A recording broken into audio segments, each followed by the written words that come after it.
ভালো সাড়া পাচ্ছি। সবাই শাপলাকলিতে ভোট দিতেছে, এটা বলতেছে। বিশেষত যারা নারী ভোটার তাদের মধ্যে শাপলাকলির একটা জয় জয়কার সবার মধ্যে শুরু হয়েছে। ঘুরেছেন, আসলে পরিবেশ কেমন দেখছেন? পরিবেশ এখনো শান্তশিষ্ট, ভোটাররা আসছে, উৎফুল্ল মনে ভোট দিচ্ছে। তবে একটা আশঙ্কার জায়গা হলো ধান আর লাঙ্গল হলো একসাথে হয়ে গিয়েছে। আমরা শুনতে পাচ্ছি লাঙ্গলের যারা এজেন্ট তারা ধানের পক্ষে কাজ করছেন। তো এটা যদি কাজ করে থাকে তারা তো গণতন্ত্র ধ্বংস করেছে।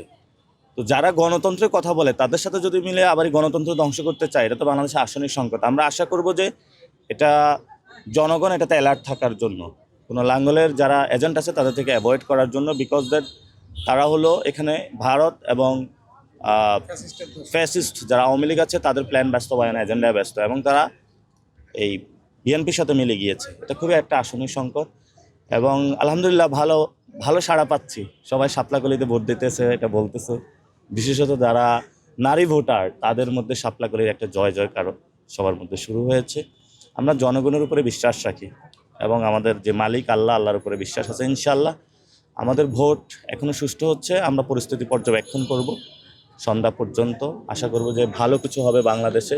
যে কোনো মূল্যে আমরা সুষ্ঠু নির্বাচনটারই পক্ষে, যে কোনো মূল্যে। কারণ আমাদের যারা শহীদ হয়েছিল ওনাদেরকে আমাদের স্যালুট, এবং ওনাদের রক্তের বিনিময়ে আজকে আমরা ভোট দিতে পারতেছি।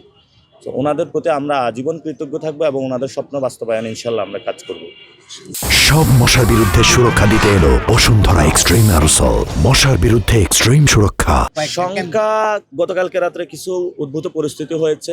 একটা ভোট কেন্দ্রে আমরা অনেক যেখানে ব্যালট রেখেছে সেখানে আমরা আইডেন্টিফাই করেছি, এটা প্রশাসনকে জানিয়েছি।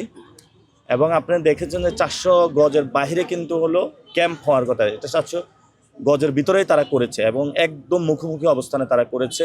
এটা একটা আরেকটা বিষয় হলো সংস্কৃতি বিকাশ কেন্দ্র, সেখানে গতকাল আমাদের অনেকজনকে রাতে মেরেছে। তা আমরা এবার বলেছি আমরা মার খেয়েছি অনেক, এবার ফাইট করব। আমরা প্রথমে প্রশাসনকে জানাবো, তারা যদি এটা না করতে পারে then we have to secure the democracy in Bangladesh. সকাল থেকে এরকম কোনো আপনার সম্মুখীন হয়েছেন কিনা যে কোথাও আপনার এজেন্ট প্রবেশ করতে দিচ্ছেন এরকম কোনো? এটা হয়েছে মির্জা আব্বাস মহিলা কলেজে, সেখানে আমাদের এজেন্ট প্রবেশ করতে দেয় নাই। পরে আমরা প্রশাসনকে ইনফর্ম করেছি, প্রশাসন সেখানে গিয়েছে এবং আমাদেরকে এজেন্টকে ভিতরে প্রবেশ করতে দিয়েছে। আলহামদুলিল্লাহ সব কিছু এখন আছে, আমাদের সব কেন্দ্রে এখন এজেন্ট প্রবেশ করেছে। বিভিন্ন জায়গায় আমরা খোঁজ পেয়েছি, এটা আপনাদেরকে আমরা নিশ্চিত করতে পারি। আলহামদুলিল্লাহ ভালো কিছু হবে। ভোট কারচুপি বা জাল ভোটের কোনো খবর পেয়েছেন কিনা?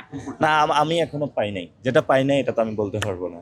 আপনারা একটু খোঁজ নেবেন, আপনারা তো সমাজের সবচেয়ে দর্পণ, আয়না। এই আয়নার মাধ্যমে কোনো অনিয়ম হলে প্রস্ফুটিত হবে আমাদের সামনে। এজন্য সাংবাদিক ভাইদের প্রতি আহ্বান, আপনাদের মোবাইল যাতে ভবিষ্যতে কেউ কেড়ে না নিতে পারে, সেই জায়গাটা আপনারা সোচ্চার ভূমিকা পালন করবেন।